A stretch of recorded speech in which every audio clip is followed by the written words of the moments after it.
Good morning friends. আজ আমি যাব ঘাগরবুড়ির মন্দির।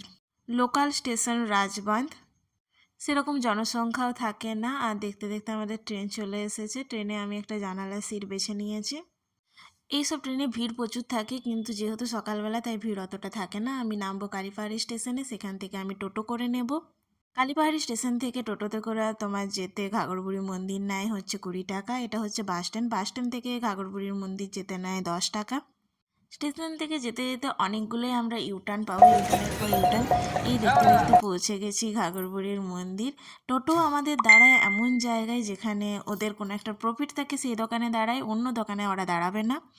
দোকানদারও ইমোশনাল কথাবার্তা বললে সেখান থেকে জিনিসপত্র নিতে বাধ্য করে। এই দেখতে পাচ্ছ প্রচুর ভিড় ভাড়, লাইন ইউসেপে প্রচুর লাইন আছে। এটা হচ্ছে মনস্কামনা পূরণের জায়গা, যেখানে পাথরকে সুতোতে বেঁধে তোমার মনস্কামনা বলে যেতে হয়, পূরণ হয়ে গেলে এসে পুজো দিতে হয়। এই সুযোগে ব্রাহ্মণও দারুণ পোজ দিয়ে দিল।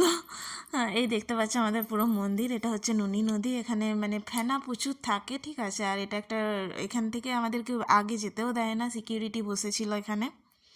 আমরা অন্য একটা রাস্তা বেছে নুনি নদীর দিকে একটু চলে গিয়েছিলাম, যেখানে সিকিউরিটি ছিল না। আজকে পাঠাবলি প্লাস যজ্ঞ হয়, ঠিক আছে। মঙ্গল শনিবারে বোধহয় এখানে পাঠাবলি যজ্ঞ প্লাস এখানে একটা প্রসাদও দেওয়া হয়, খিচুড়ি প্রসাদ।